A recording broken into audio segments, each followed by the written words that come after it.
Salut!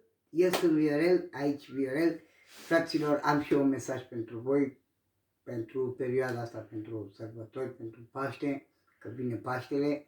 Am un mesaj pentru toți prietenii mei, pentru toți cei care mă urmăresc, fraților, care aveți posibilitatea și care vreți să faceți o mică pomană, care aveți morți și vreți să împărțiți. Eu vă aștept cu cea mai mare plăcere, cu inima deschisă, pentru a vă primi, pentru a împărți, pentru cum să face, cum e normal. Și așa nu am de niciunele, credeți-mă, mama nu e acasă, n-are cine să-mi facă și mie ouă, roșii, nu mai zic de alte mâncăruri, așa că, fraților, vă rog frumos,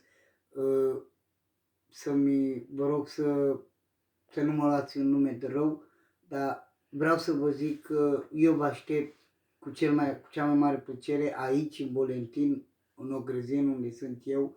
Dacă vreți și aveți posibilitatea să faceți o mică pomană, eu vă aștept cu cel mai mare drag și vă urez un Paște fericit, în continuare vouă și celor dragi, și să scăpăm cu bine de această pandemie. Vă urez multă sănătate și Domnul să fie cu voi.